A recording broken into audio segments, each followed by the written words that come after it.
Off we go! Welcome to Throttle Back Rubber Down, or TBRD. See if we get rained on today. Thunderstorms in the afternoon. Hopefully we miss them. Just a real quick point out on this S1000XR, the TFT on the 2020. You'll notice the red line right now is at 6,000 RPM. That is because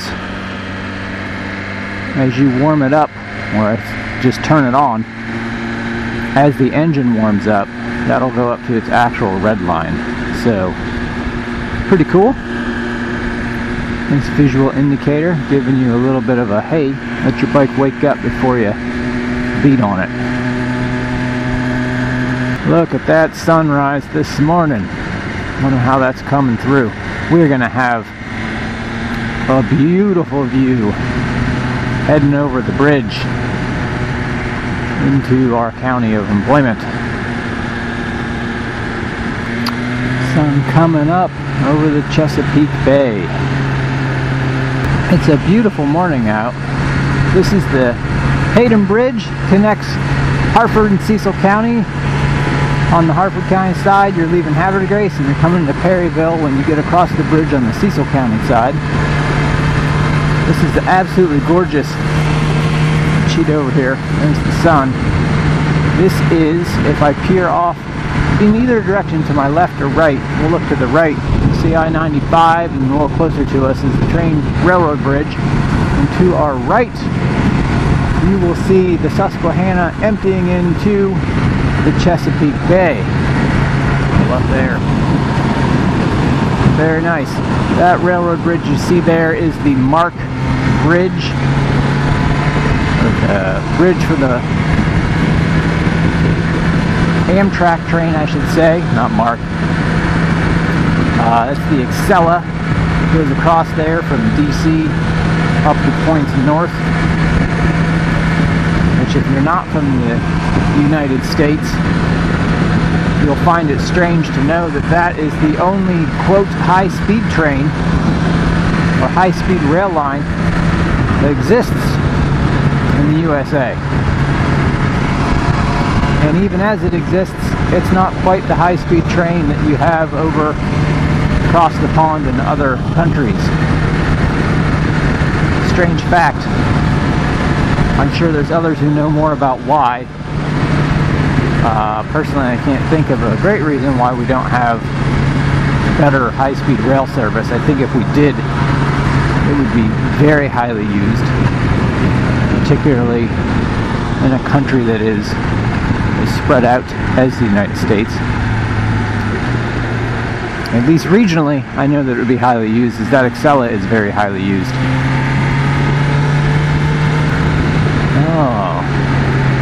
I thought we were having a bad light day. These two last lights, which can really leave you sitting for a while. That one in particular, especially in the morning, we got pretty well.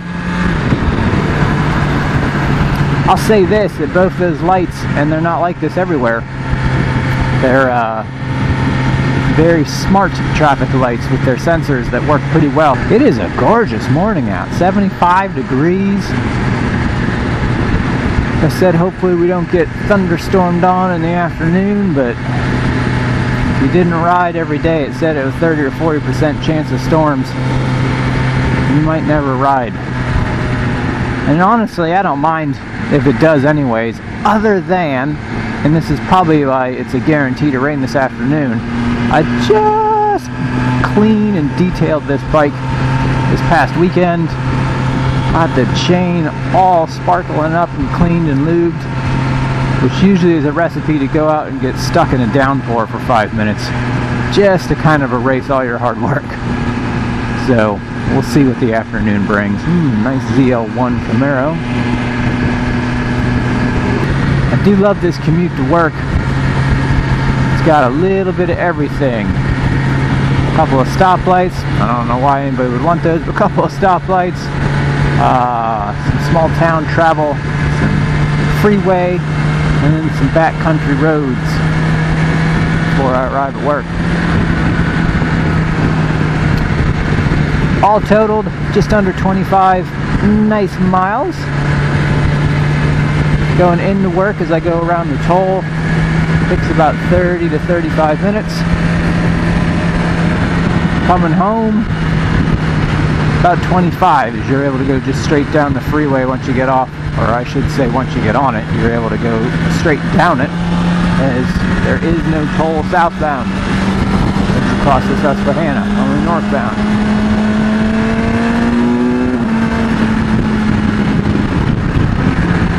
Off.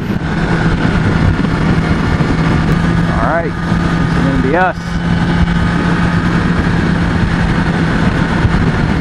A lot of visor up, visor down on the morning ride at this time of day, this time of year. Sun visor, that is. Let's see if we get lucky with the traffic up here. If there is nobody in front of you, you can get a decent right-left as we turn onto this next road. 28 left, 24 right on the lean angle indicator currently. I'm pretty sure if we get this right, traffic-wise, that might be the case. Nice on my side. That's what I mean. You gotta be careful coming through there. Always be ready to have folks on your side of the road, particularly there for some reason.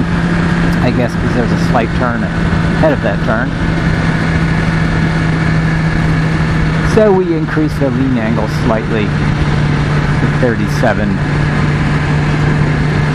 36, 37 left, 36 right. Kind of goes through a natural valley, I guess. Temperature drops anywhere from 3 to 7 degrees depending on the day. You can feel every bit of that as we ride into work, as you get on in the late fall and into the winter. You get right on that threshold. I find anything above 25 degrees Fahrenheit not too bad. I mean, it starts to get pretty cold, obviously. And I haven't commuted on this bike in that low temperature yet, but we will. I'm sure it'll do fine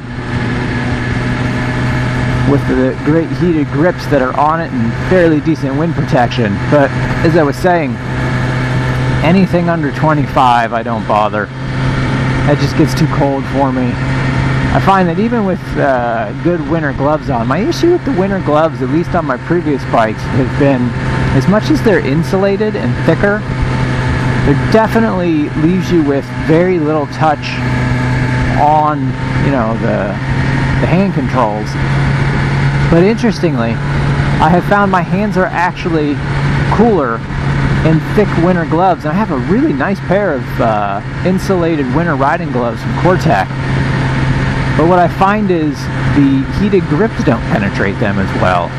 So I'm better off going with a thinner glove that isn't insulated, because I pick up way more of the heat coming from the grips.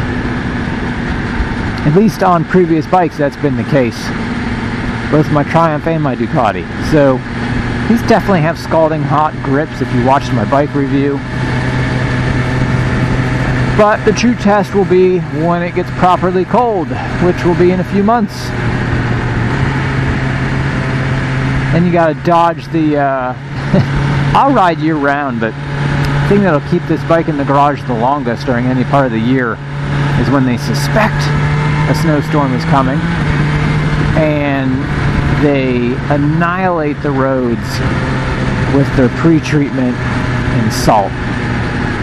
And I grew up around the Great Lakes area, and no stranger to snow up there. Lots of snow. Some winters, I think the average winter you get over 100 inches, but some winters you just get hammered. It was 2 years ago up there where I grew up around Erie, where they got 5 feet of snow over 3 days before Christmas. For the winter they had over 200 plus inches. And it's interesting as you come down south a little bit, not that I consider myself deeply in the south, but we are south of what they call the Mason-Dixon line.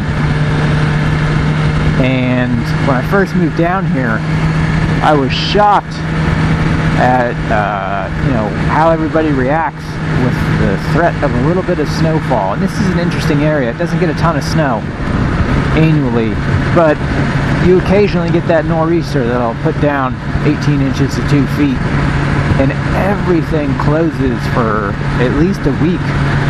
But where that might be somewhat understandable, maybe a 2-foot snowfall, things will just close down for a day or 2 days if you get anything from 1 to 6 inches. The schools down here will actually close on the threat of snow. And a lot of that has to do, the longer you're down here, what you realize is you don't have the equipment or the, experience and expertise in clearing it as they do up in the northern areas where they're real used to it. And you can certainly tell that if you spend any time in either one of those areas in the winter. But yeah, we're looking forward to commuting throughout the year. The cold months are always a little bit more challenging, but certainly doable. And as I said, the only thing that'll kind of get this guy parked is excessive amount of pre-treatment road salt. And I find you can ride in it. I definitely rode through that a lot more on my shaft-driven bike. I don't think it's going to kill your bike. A lot of people are like, oh my gosh, it'll just wreck it. I mean, if you take some basic precautions and rinse the bike off, you're fine, really. As long as you rinse that off when you get home. Which leads me to, I had this great idea. For a long time I was commuting regularly unless it was actually snowing or icy on the road. Cold weather, salt be damned. It's my turn. But what was really difficult about that is, especially when it was excessively salty, was rinsing the bike off when I got home. Because my outdoor spigots were turned off for winter, so I'd have to run downstairs and turn those on because you didn't want them to freeze. And then you'd rinse it off, but oh my goodness, was that painful. That water was so cold.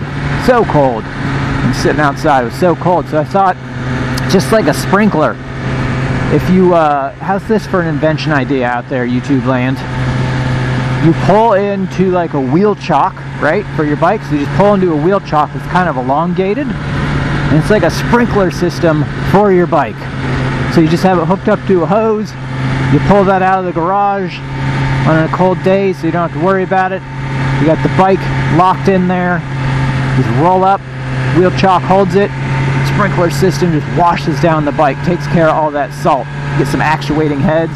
But that was a great idea.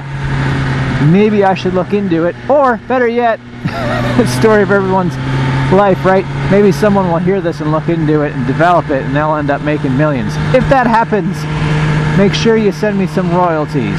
I'm not sure I'll have the time to put anything out there like that. I don't think it exists. I think it'd be a pretty easy ask. So, think about that. We're almost to work, so that's going to do it for today's commute. We will catch you next time on TBRD. If you're enjoying this channel, I ask that you subscribe to it, please. Drop me a comment. Love to interact with you. Like the video. Share it. Appreciate it. Till next time, keep the throttle back, the rubber down, and enjoy the ride.